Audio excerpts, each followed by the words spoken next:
My name is Ethan Carter, and for 32 years I believed one simple lie. Family always comes first. That sentence hung above the fireplace in my parents' Texas home, carved into a piece of old oak wood my grandfather had made decades ago. Every Thanksgiving, every Christmas, every birthday, my mother would smile, point at those words, and remind everyone how lucky we were to have such a close family. What she never mentioned was that in our family, some people mattered more than others, and I wasn't one of them. I grew up in Austin, Texas. My older brother Brandon was the golden child, straight-A student, football captain, homecoming king. Even when he failed, my parents somehow turned it into an inspiring life lesson. When I succeeded, it was expected. When I failed, it became proof that I wasn't trying hard enough. I remember being 10 years old. I spent weeks building a small wooden birdhouse with Grandpa Henry in his garage. The day of the school competition, I won first place. I ran home holding the blue ribbon so tightly my fingers hurt. Mom barely looked up from helping Brandon polish his football trophy. "That's nice, sweetheart." That was it. 3 words.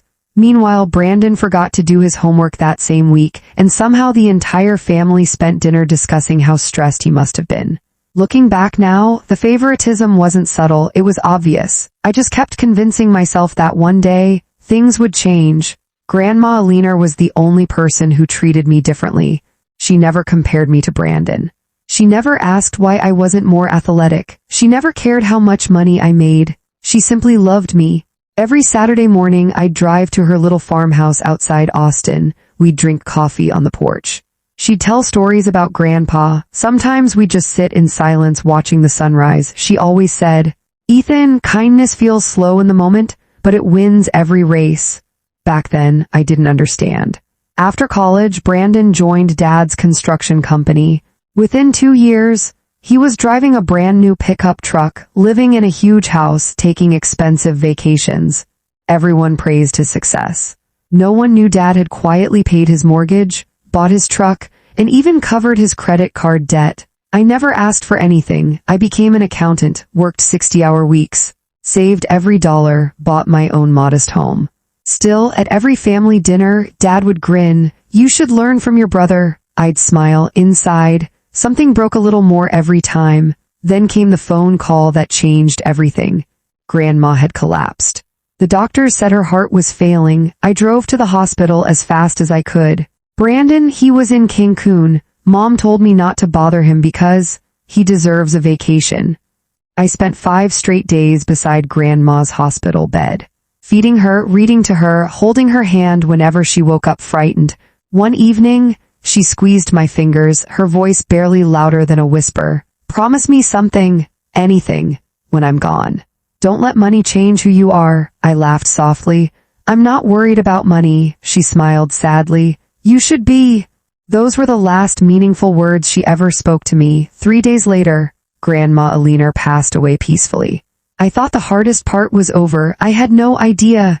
The real nightmare was only beginning. Grandma's funeral was held on a quiet Saturday morning just outside Austin. The sky was gray. A cold breeze rolled across the cemetery, carrying the smell of fresh rain and cut grass. More than 100 people came. Former neighbors, church friends, people I had never met. One by one, they told me the same thing. "Your grandmother talked about you all the time. She was so proud of you. She always said you had the biggest heart in the family." Those words meant more to me than they could ever know. Meanwhile, my parents weren't talking about Grandma. They were talking about the inheritance. I overheard Dad whisper to Brandon near the parking lot, "After today, everything will finally be settled." Brandon smiled. "I already know Grandma would have wanted me to have the ranch." Neither of them noticed I was standing only a few feet away. It felt wrong. Grandma had barely been buried, and they were already dividing her life into dollar signs. 3 days later, our family gathered in the office of Grandma's attorney. The room was silent except for the ticking of an old grandfather clock. Mr. Harrison, the attorney, adjusted his glasses and opened a thick leather folder. "Mrs. Alina Carter updated her will 6 months ago." Dad smiled confidently. Brandon leaned back in his chair like he'd already won. I sat quietly. Honestly, I didn't care about money. I only wanted something that reminded me of Grandma, maybe one of her books, or Grandpa's old watch, anything. Mr. Harrison cleared his throat. The family home, he paused, will be sold. Dad nodded. As expected, the proceeds will be divided. Another pause. 70% to Brandon Carter. My mother smiled so widely I thought her face might hurt. And 30% to Ethan Carter. I blinked. That surprised me. Not because I wanted more, but because it didn't sound like Grandma. She believed in fairness. Always. Something didn't feel right. Then the attorney continued.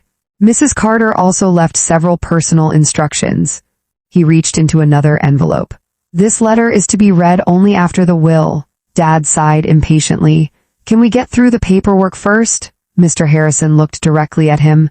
No, Mrs. Carter specifically instructed me to read this before anyone leaves.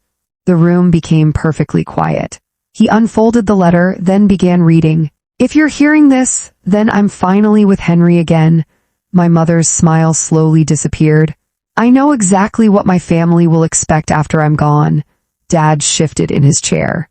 Some of you believe love can be measured by money. No one spoke. You're wrong. I felt chills run across my arms. Then came the sentence that changed everything. If Ethan receives less than Brandon, everyone looked confused. Then you are not reading my final will. Silence, complete silence. Mr. Harrison slowly lowered the paper. Dad frowned. What does that mean? The attorney looked uncomfortable. It means, he reached beneath the desk. There is another envelope. My heart started racing. This envelope was delivered 2 weeks before Mrs. Carter passed away. It was sealed. It was only to be opened.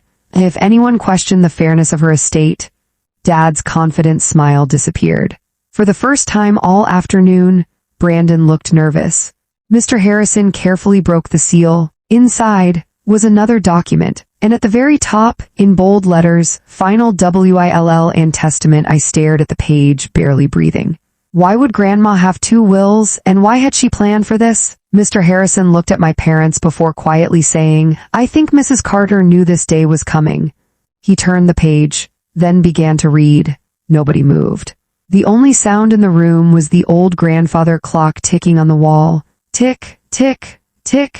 Mr. Harrison adjusted his glasses and looked around the table. I've practiced law for over 35 years, he said quietly. I've never seen anyone prepare for family conflict the way Mrs. Alina Carter did. Dad crossed his arms. Just read it. The attorney nodded. He unfolded the document. This is the legally binding final version of Mrs. Carter's will. My mother's face turned pale. Brandon forced a smile. There must be some mistake. Mr. Harrison ignored him and continued. To my beloved grandson Ethan, hearing my name first shocked everyone. If you are listening to this, then I know exactly what happened. Dad suddenly interrupted. This is ridiculous. The attorney looked directly at him. Mr. Carter, if you interrupt again, I'll ask you to leave. The room fell silent again. He continued reading. Ethan has visited me almost every Saturday for the past 9 years. I lowered my head.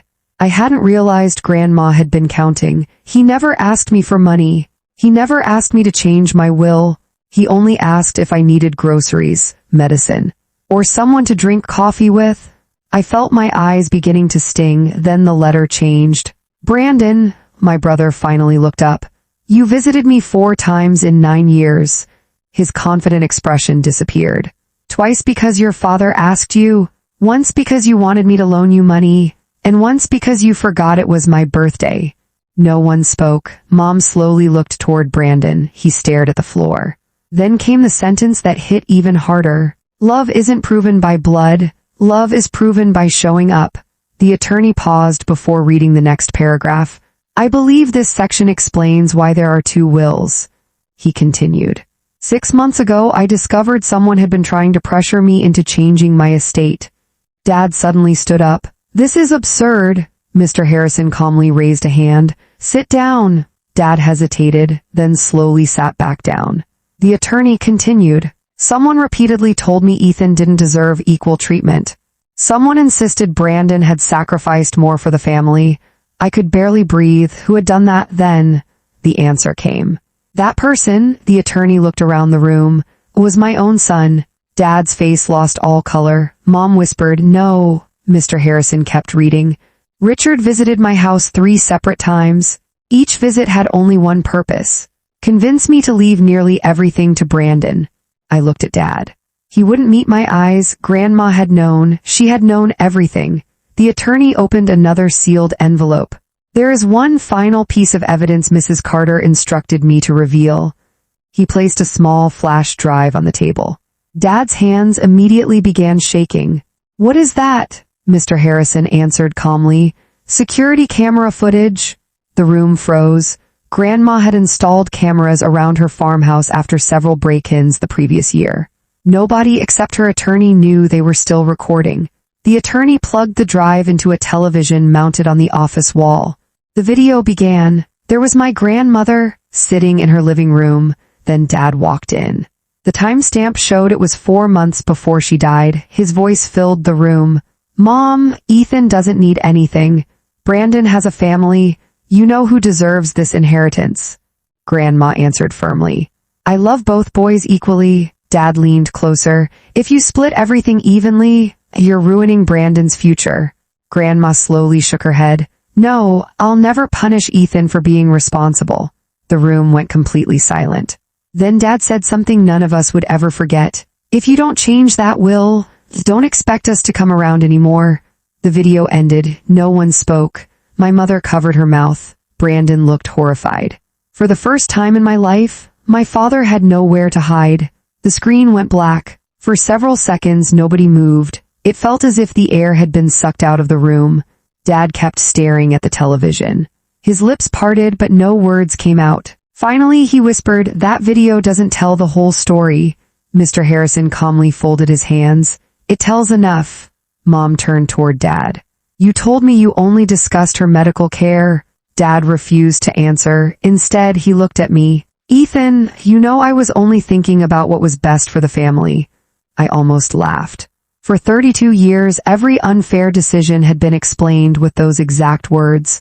What's best for the family? Except somehow, the family had always meant Brandon, never me. Mr. Harrison cleared his throat. "We're not finished." He opened the final pages of Grandma's will. Mrs. Carter made significant changes after those meetings. Dad's eyes widened. "What changes?" The attorney looked directly at me before reading. "To my grandson Ethan Carter, I leave my lakeside ranch, my savings account, my investment portfolio, Grandpa Henry's antique truck, and every share of Carter family orchards that I personally own." The room exploded. "What?" Brandon shouted. Dad slammed both hands on the table.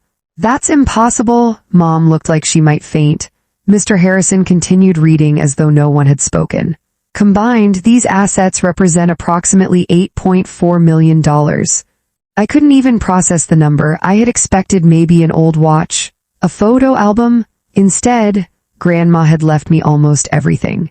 Then came another surprise. "Brandon Carter," he immediately looked up. "I leave you $5,000. His face turned bright red. Only $5,000 after expecting millions. Then Mr. Harrison smiled faintly. "There is one more sentence," he continued. "Use it to learn the value of earning something yourself." Brandon shot to his feet. "This is insane. I was her favorite grandson." The attorney quietly replied, "No, you were your parents' favorite." Those words hit the room harder than any shout ever could. Dad pointed a finger at me. "You planned this." I slowly stood. "For once in your life, I didn't have to. You did this to yourselves." Mr. Harrison handed me a small wooden box. "Mrs. Carter wanted you to have this privately?" I opened it with shaking hands. Inside was Grandpa Henry's old pocket watch. The same watch he'd carried every day for 40 years. Under it lay a folded note. In Grandma's handwriting, I unfolded it carefully. It read, "Money can build a house, character builds a home, don't become like them. Love always wins in the end." Tears filled my eyes, not because of the inheritance, but because even after everything, Grandma's greatest concern wasn't the money, it was me. As I walked out of the attorney's office with the wooden box in my hands, I heard Dad yelling behind me. "Ethan, you owe this family." I stopped. Without turning around, I answered calmly, "No, I owed this family love. I gave you 32 years of it, and you spent every one of them treating me like I was second place." I took one more step. Now, you can live with the choices you made. The office door closed behind me for the first time in my life. It didn't feel like I was leaving my family. It felt like I was finally leaving my prison. 3 days after the reading of Grandma's will, my phone started ringing. At first, I ignored it. Dad, Mom, Brandon, over and over again. 23 missed calls, then the text messages started. Dad, we need to talk. 5 minutes later, this has gone too far. An hour later, you're tearing this family apart. I stared at the screen and couldn't help smiling. For 32 years, I had been the one trying to keep the family together. Now that I finally walked away, suddenly I was the problem.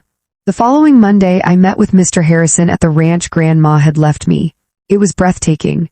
Nearly 200 acres of rolling hills, oak trees, a small lake, and the farmhouse where I had spent countless Saturdays drinking coffee with Grandma. As we walked through the property, he handed me a thick folder. Your grandmother kept meticulous records. Inside were financial statements, land deeds, tax records, and handwritten notes. Then I found something unexpected, a ledger. Every page documented money Grandma had quietly loaned to my parents over the last 15 years. Mortgage payments, business bailouts, Brandon's college tuition, his wedding, his truck, even the down payment on his house. The total made my jaw drop. $2.7 million. I looked up at Mr. Harrison. I thought Dad's construction company was successful. He sighed. It hasn't turned a real profit in years. What? He hid the losses by borrowing from your grandmother. I stood there speechless. All those years Dad had mocked my modest lifestyle. He'd been surviving on Grandma's money. That evening, Brandon showed up at the ranch without warning. He stepped out of his expensive pickup truck, wearing designer sunglasses like nothing had happened. I just want to talk, I crossed my arms. So talk. He looked around the property. You don't need all this, I laughed. That's your opening line. He ignored the question. Sell me the ranch? It's been in our family for generations. Our family? I shook my head. You only remembered that after Grandma left it to me. His smile faded. I'll give you $1 million. I almost laughed again. The ranch alone is worth more than that. He stepped closer. You know Dad's business is struggling. There it is.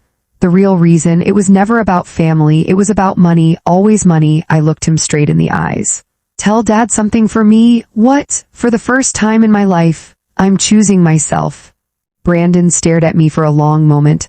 Then he got back in his truck and drove away without another word. As the dust settled behind him, I looked across the ranch toward the porch where Grandma and I used to watch sunsets. I could almost hear her voice. Kindness feels slow, but it wins every race. For the first time, I understood exactly what she meant, but I also had a feeling this wasn't over, not even close, because my family had just lost $8 million. And desperate people rarely give up quietly. A week later, I was repairing the fence near the north pasture when my phone buzzed. It was Mr. Harrison. His voice was calm but serious. Ethan, your parents have filed a lawsuit. I leaned against the fence post. For what? They're asking the court to declare your grandmother mentally incompetent when she signed the final will. I closed my eyes, of course, when guilt failed. They turned to greed. When's the hearing? 3 weeks. And Ethan, yes, I don't think they realize how prepared your grandmother really was. The next morning, I drove to Mr. Harrison's office. Boxes covered the conference table. Every box had Grandma's neat handwriting on a label. Medical records, financial documents, personal letters, security footage. She had documented everything. Mr. Harrison smiled. Your grandmother once told me, truth doesn't need a loud voice, it only needs proof. He opened the first box. Inside were reports from 3 different doctors. Each one reached the same conclusion. Mrs. Alina Carter is mentally sharp, fully competent, and capable of making independent legal decisions. That alone destroyed my parents' biggest argument. But Grandma hadn't stopped there. She had recorded a video. The screen lit up. Grandma sat on her porch, smiling gently. If you're watching this, she began, someone is probably claiming I didn't know what I was doing. She chuckled softly. I know exactly what I'm doing. She held up that day's newspaper so the date was clearly visible. Then she looked directly into the camera. No one pressured me into changing my will. I changed it because I finally saw people for who they really were. I swallowed hard. Even now, she was protecting me, 3 weeks later, the courtroom was full. Neighbors, former employees of Dad's company, friends from church. Word had spread quickly through our small Texas town. Dad sat confidently beside his lawyer. Brandon avoided looking at me. Mom looked exhausted. The judge entered. The hearing began. Dad's attorney stood first. Your Honor, Mrs. Carter was elderly, vulnerable, and easily influenced. Mr. Harrison didn't react. He simply waited. Then it was our turn. He walked to the center of the courtroom with one small folder. Your Honor, my client won't need lengthy arguments. We only need facts. He handed the judge copies of the medical evaluations. Then he played Grandma's recorded statement. The courtroom became silent. When the video ended, even the judge seemed moved. Then Mr. Harrison presented one final piece of evidence. A handwritten journal. Grandma had written in it almost every night. One entry, dated 5 months before her death, read, Richard came again today. He asked me to choose Brandon over Ethan. He still doesn't understand that a parent's job is to love their children equally. If he cannot do that, I will. The courtroom fell completely silent. Dad stared at the floor. For the first time in my life, he looked ashamed. The judge closed the journal gently. I have seen enough. He looked directly at my father. This court finds no evidence of coercion, fraud, or mental incompetence. He raised his gavel. The lawsuit is dismissed. Bang, one strike. Just like that, years of manipulation collapsed. As people began leaving the courtroom, whispers filled the hallway. They really sued their own son.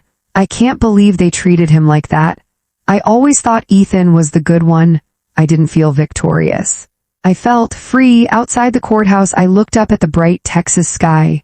For the first time in years, the weight on my shoulders was gone, but I still didn't know that the biggest family secret of all was about to be revealed. The lawsuit was over. The judge had ruled in my favor. Most people would have celebrated. Instead, I drove back to the ranch alone. As the sun dipped below the hills, I sat on Grandma's porch with a cup of coffee, the same place where we'd spent countless Saturday mornings together. For the first time in weeks, it was quiet. No lawyers, no arguments, no accusations, just silence. I thought the worst was finally behind me. I was wrong. The next afternoon, Mr. Harrison called again. Ethan, could you stop by my office? Did something happen? I found a package. What kind of package? It was hidden in your grandmother's bank safe deposit box. She instructed the bank not to release it until after the lawsuit ended. My stomach tightened. What is it? I think... He paused. ... It's something she never wanted your parents to see. An hour later, I sat across from him. On the table rested a small cedar box. It looked old, very old. A brass plate on the front read, For Ethan, only no one else.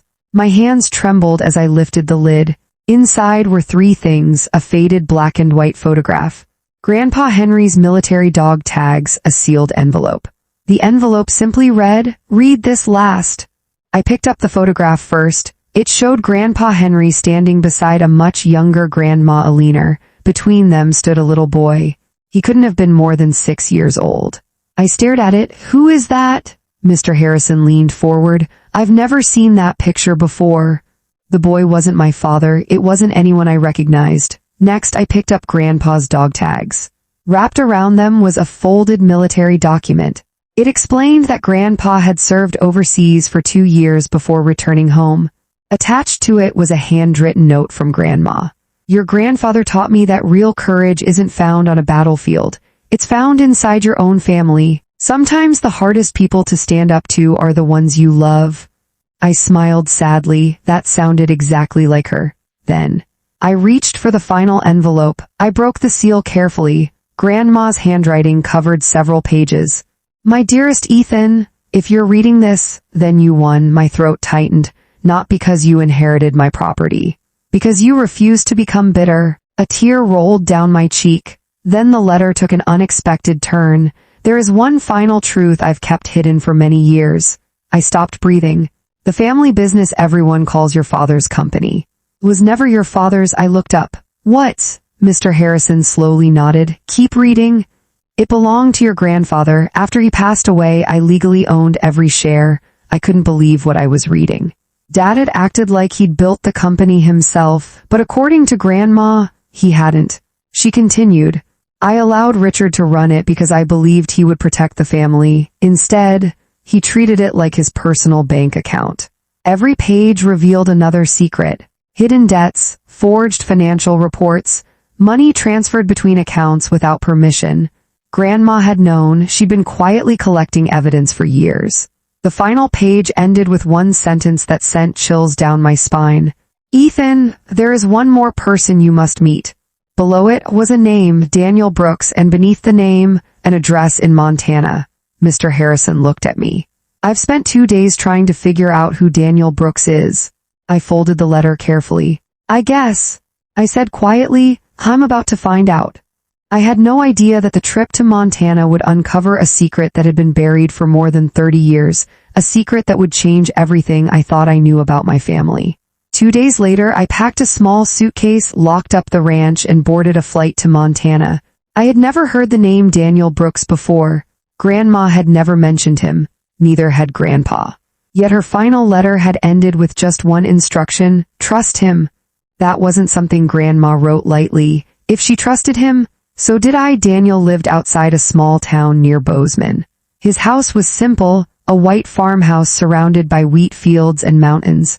When I knocked on the front door, an older man in his late 60s answered. He looked at me for only a second before his eyes filled with tears. "So," he whispered, "you're Ethan?" I froze. "You know who I am," he smiled sadly. "I've been waiting 30 years to meet you." He stepped aside. "Come in." The living room walls were covered with old photographs.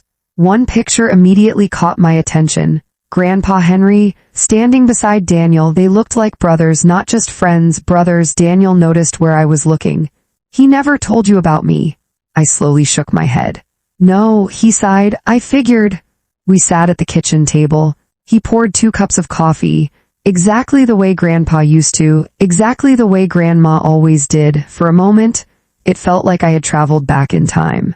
Daniel disappeared into another room and returned carrying a worn leather journal. He placed it in front of me. "This belonged to Henry." My heart skipped a beat. Grandpa's journal. I carefully opened the first page. Inside, written in Grandpa's familiar handwriting, were the words, "If Ethan is reading this, then Alina kept her promise." I couldn't speak. Daniel smiled. "Your grandfather asked us both to protect that journal until the right time." I turned another page. Grandpa described building the family orchard from scratch, working 16-hour days, sleeping in a barn because they couldn't afford a house, every sacrifice, every dollar, every dream. Then, the entries changed. One page read, "Richard no longer cares about the business, he only cares about money." Another entry, "Alina doesn't see it yet, I hope she never has to." And then, the final pages. My hands began shaking. If Richard ever betrays this family, everything I built must go to the one person who still understands what family means. The next line simply read, "Ethan." Tears blurred my vision. Grandpa had written my name years before he died.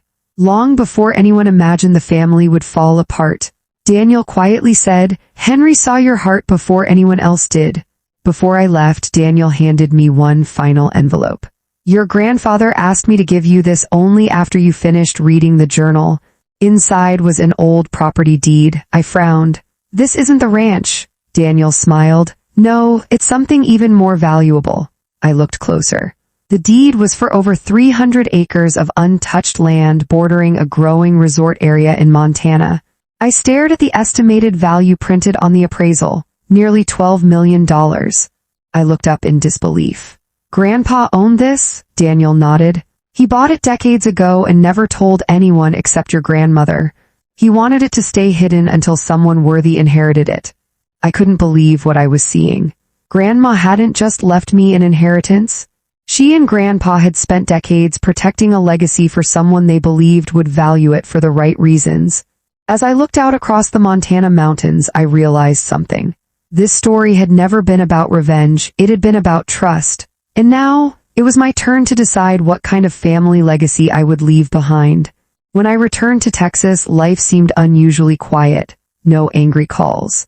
No threatening messages, no surprise visits. For almost 2 weeks I heard nothing from my parents. It felt suspicious. People like my father didn't simply give up, they waited, they planned, and eventually, they struck.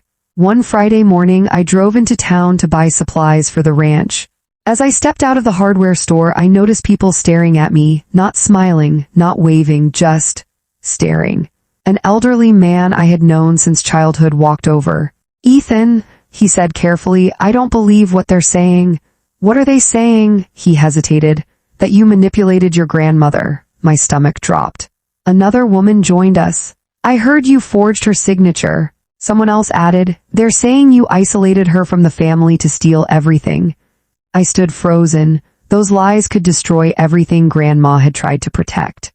I didn't have to ask who started the rumors. I already knew. That evening, Mr. Harrison called. I was expecting this. "So was I. They've been telling everyone you're a fraud." I sighed. "What do we do?" He smiled. "We tell the truth." The following Sunday, the town held its annual community meeting at the local church hall. Nearly everyone attended. Business owners, teachers, neighbors, farmers. My parents were already there, shaking hands and pretending nothing had happened. When Dad saw me walk in, he smiled confidently. For years, that smile had intimidated me. Not anymore. The town mayor welcomed everyone before asking if anyone had community announcements. Dad stood immediately. "I'd like to say something."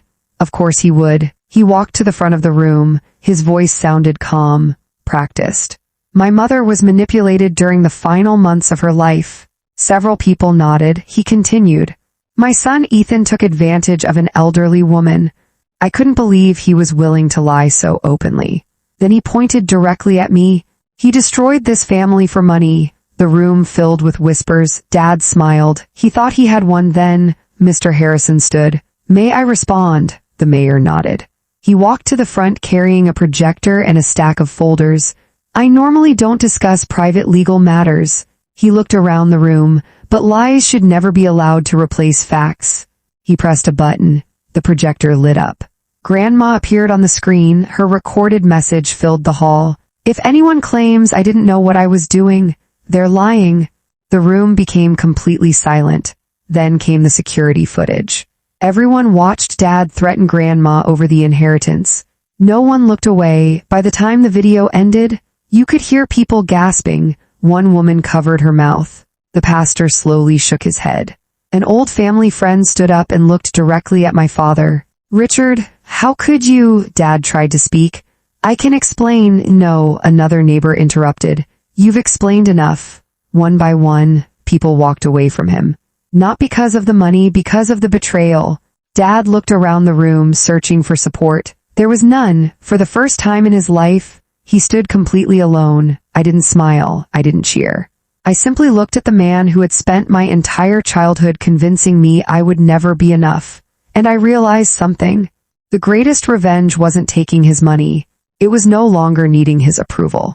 As I walked toward the exit, I heard footsteps behind me. It was Mom. Tears streamed down her face. "Ethan," she whispered, "I need to tell you something."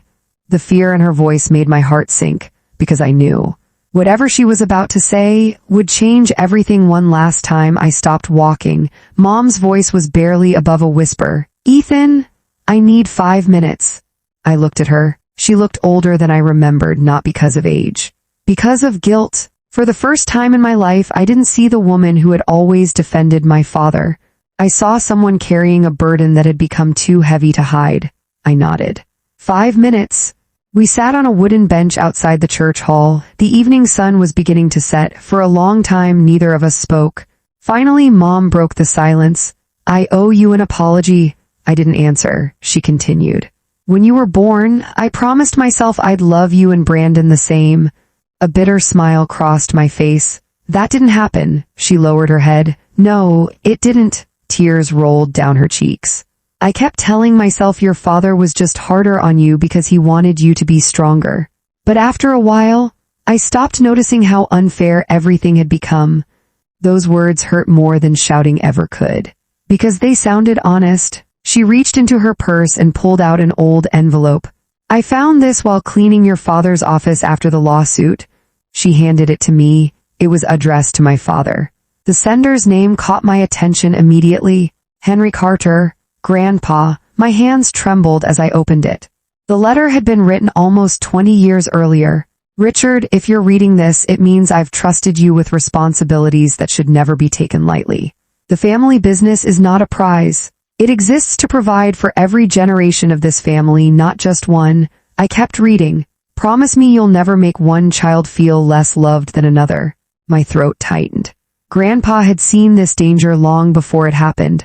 The last paragraph was underlined. If you ever force me to choose between fairness and family, I will always choose fairness. I folded the letter carefully. I never knew this existed. Mom wiped away another tear. Neither did I. Your father hid it. She looked toward the church. There's something else. My stomach sank. What? Your father's company. It isn't just in debt. How bad is it? She looked away. It's bankrupt. I stared at her. What? He borrowed money from banks, private investors, even friends, trying to keep up the appearance of success. The expensive trucks, the vacations, the huge house, it had all been a lie. And Brandon? I asked quietly. She sighed. He doesn't know everything. He still believes the company can recover. I looked at the ground. For years I had envied my brother's life. Now I realized he had been living inside an illusion. Mom stood to leave, then turned back one last time. Ethan, I know I don't deserve forgiveness. I know I failed you, but I need you to hear one thing. I waited. She smiled through tears. Your grandmother never stopped talking about how proud she was of you, not because you became successful, but because success never changed your heart. For a moment, neither of us spoke. Then she quietly walked away. I watched her disappear into the parking lot. For the first time in decades, I believed she truly regretted everything. But before I could process what had happened, my phone rang. It was Mr. Harrison. His voice was urgent. Ethan, you need to come to the ranch. What happened? There was a break-in, and I think they were looking for something specific. A cold feeling spread through my chest. Someone had broken into Grandma's ranch, and somehow I knew exactly who it was. I drove to the ranch faster than I ever had before. Red and blue police lights flashed across the front gate. One of the barn windows had been shattered. The front door hung open. My heart sank. This wasn't a burglary, it was personal. Deputy Mason met me at the porch. Ethan, we secured the property. Did they take anything? He shook his head. That's the strange part. The TVs are still here. The antiques are untouched. They weren't looking for valuables. He looked directly at me. They were searching for documents. A chill ran down my spine. Grandma's journals, Grandpa's letters, the property deeds. Someone wanted evidence to disappear. Inside the house, every drawer had been pulled open. Cabinets emptied.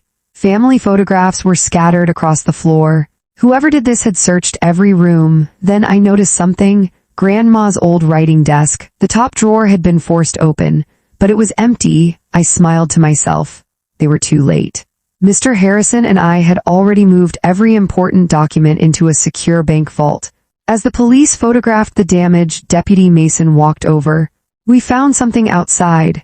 He handed me a black leather glove. Inside the glove was a small embroidered logo. Carter Construction, my father's company. It could have belonged to any employee, but my instincts told me otherwise. The next morning I checked the ranch's security cameras. Grandma had installed new digital cameras just a year before she passed away. At 2:17 a.m., a pickup truck stopped near the back gate. Two men climbed out. Both wore hoodies. One carried a flashlight. The second used a crowbar to force the barn door open. Their faces were hidden until one of them pulled down his mask for just a second.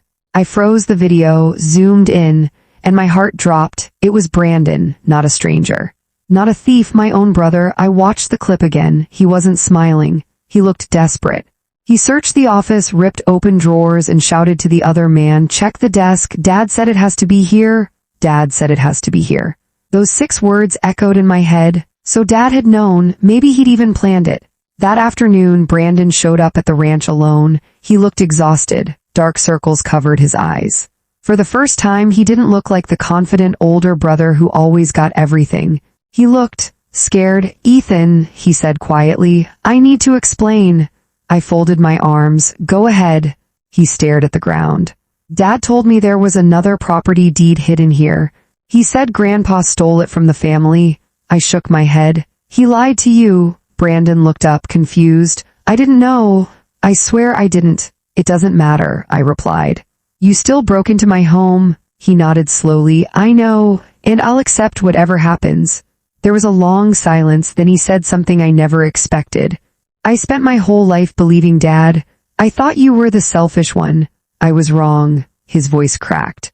I'm sorry, Ethan. For the first time in 30 years, my brother apologized. I searched his face. There was no arrogance, no excuses, just regret. Maybe, for the first time, he was finally seeing the truth. But before I could answer, another truck pulled into the driveway. It was Dad. He jumped out furious. Brandon, what are you doing? Brandon turned to face him. Then in front of me, the police and two neighbors watching from the road, he said the words Dad never expected to hear. No, Dad, I'm done lying for you. The color drained from Dad's face, and I realized the family he had spent decades controlling was finally falling apart. My father stood frozen in the driveway. For years, he had controlled every conversation, every decision, every person in the family, but this time, no one was listening. Brandon stepped away from him. I can't do this anymore. Dad's voice turned cold. So you're choosing him over your own father? Brandon shook his head. No, I'm choosing the truth. Those words hit harder than any punch. Deputy Mason walked toward my father. Mr. Carter, we'd like to ask you a few questions. Dad forced a smile. I don't know what you're talking about. The deputy held up a tablet. We have security footage. Dad's smile disappeared. And we have a witness? He looked at Brandon. You. For several seconds, Brandon didn't speak. Then he took a deep breath. Yes, I'll tell you everything. We all went inside the ranch house. A police recorder was placed on the table. The deputy switched it on. State your name. Brandon Carter. Were you at this property last night? Yes. Why? Brandon closed his eyes. My father told me Grandpa had hidden another deed here. He said Ethan had stolen it. Did you believe him? Yes, at first. He looked at me.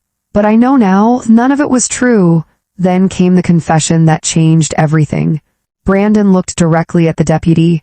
My father has been moving money out of the construction company for years. Dad jumped to his feet. That's enough. The deputy raised a hand. Sit down, for once. Dad obeyed. Brandon continued. He opened fake supplier accounts.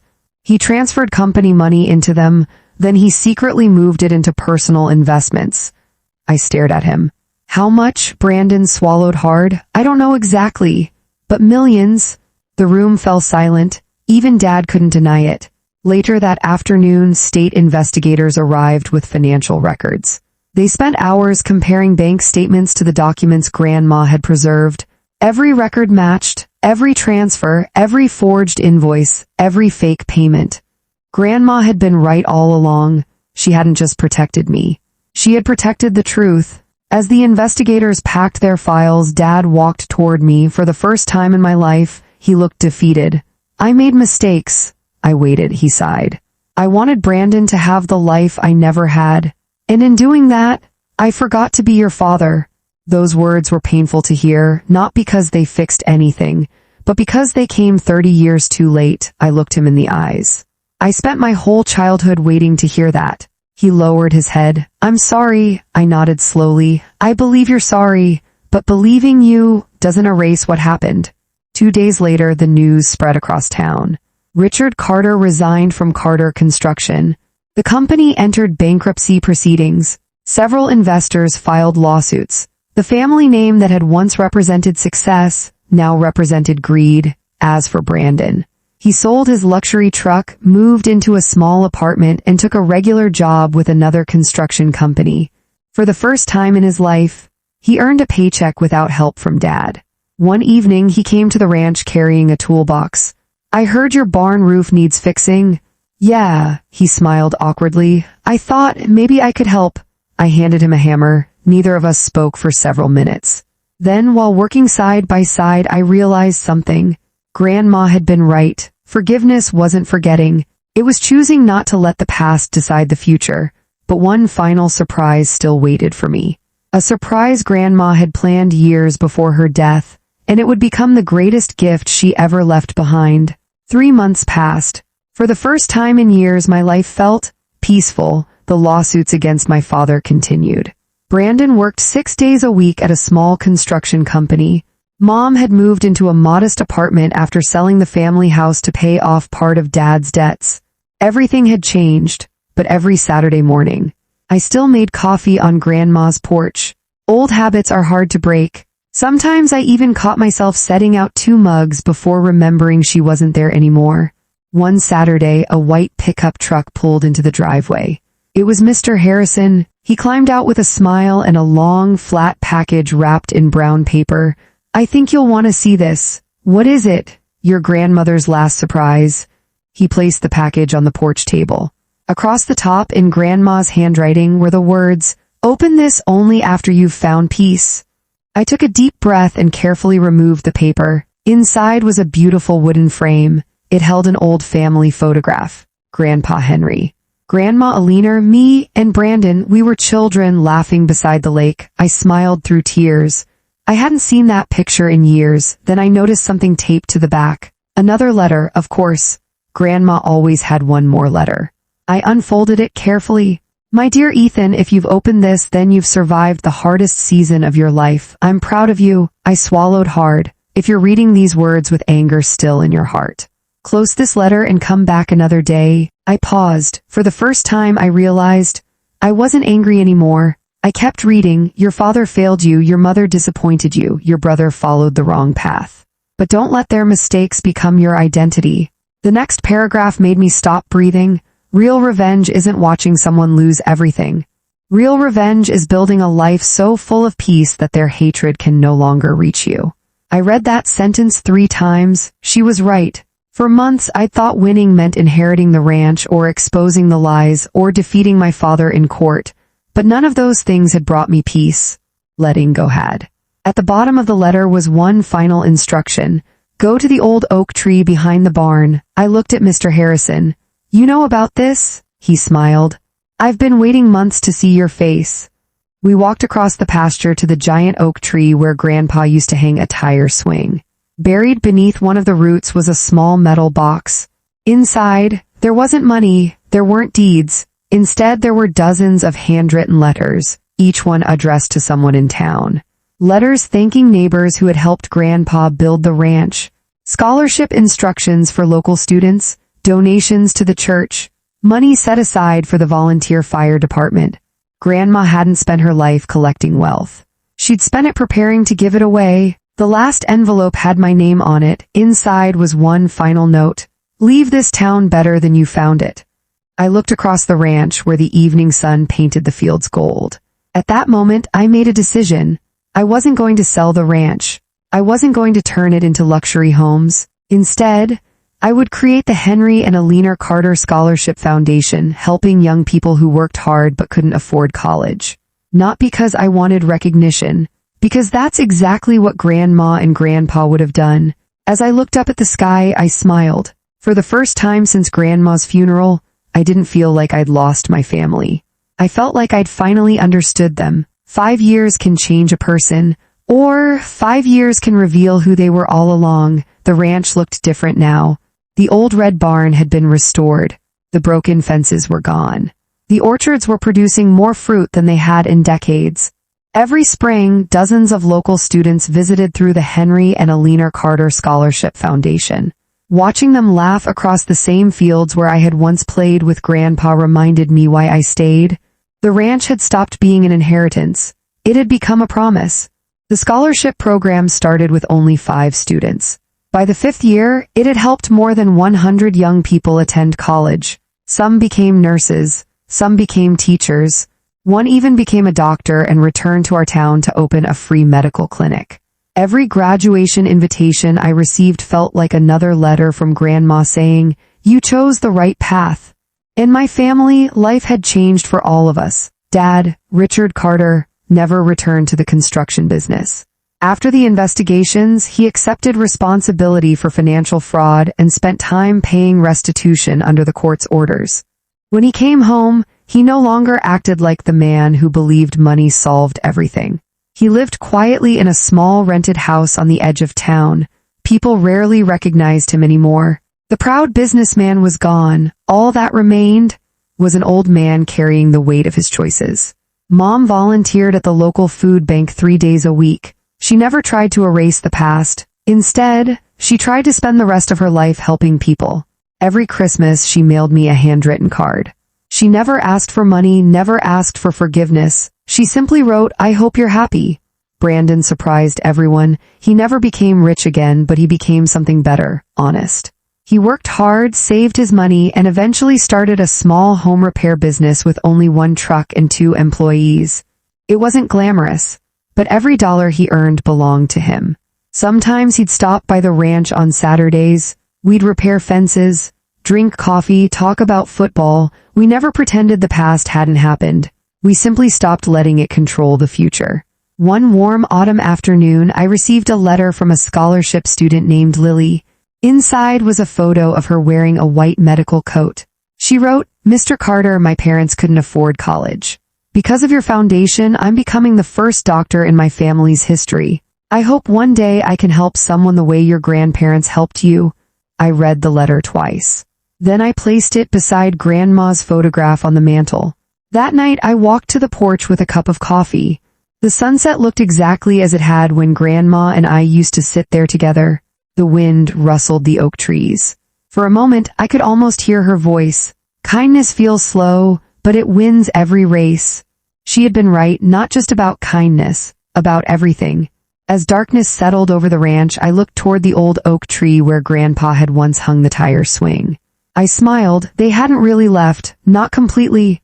They lived on in every student who got a second chance, every family who picked apples from the orchard, every honest decision made on this land. And finally, I understood the greatest inheritance they had ever given me. It wasn't the ranch. It wasn't the money. It was the courage to choose compassion over bitterness.